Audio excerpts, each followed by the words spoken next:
ಅಲ್ಲ, ಬಟ್ ಸೋಲ್ ಅದು. ಇದು ಸೋಲ್ ಅಲ್ಲ ಅನ್ನೋದು ಅನ್ಲಿಕ್ಕೆ ಆಗೋದಿಲ್ಲ.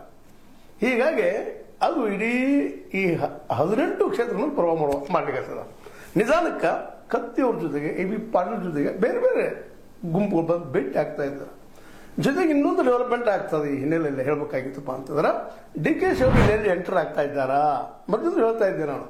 ಯಾಕಂದ್ರೆ ಡಿ ಕೆ ಶಿ ಅವ್ರಿಗೆ ಇವತ್ತು CM ಕುರ್ಚಿಗೆ ಪ್ರಥಮ ಕಾಂಪಿಟೇಟರ್ ಯಾರಿದ್ರೆ ಅವರು ಸತೀಶ್ ಅವರನ್ನ ಬೆಳಗಾವಿಯಲ್ಲಿ ಕಟ್ಟಿ ಹಾಕಬೇಕು ಅನ್ನುವಂಥ ಒಂದು ಹೆಜ್ಜೆಯಲ್ಲೇ ಒಂದು ಯಶಸ್ವಿಯಾಗಿದ್ದಾರೆ ಅವರು.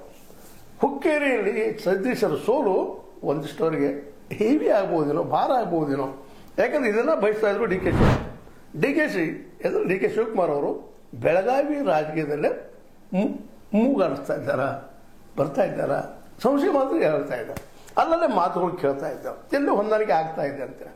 ಜೊತೆಗೆ ಲಕ್ಷ್ಮಣ್ ಸವದಿ ಮತ್ತು ಡಿ ಕೆ ಶಿ ಮಧ್ಯದಲ್ಲೇ ಬಹಳಷ್ಟು ಆತ್ಮೀಯ ಹೊಂದಾಣಿಕೆ ಅದ.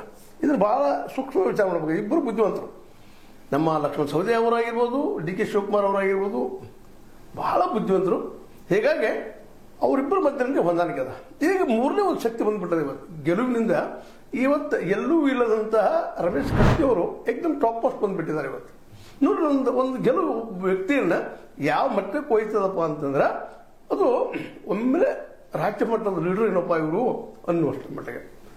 ಇವತ್ತು ಬಹಳ ಜನ ರಮೇಶ್ ಕತ್ತಿ ಅವ್ರ ಬಗ್ಗೆ ಬಹಳ ಜನ ಗೊತ್ತಿರಲಿಲ್ಲ ದಕ್ಷಿಣ ಕರ್ನಾಟಕದ ಜನಕ್ಕೆ, ಅಲ್ಲಿ ರಾಜಕಾರಣಿಗಳಿಗೆ.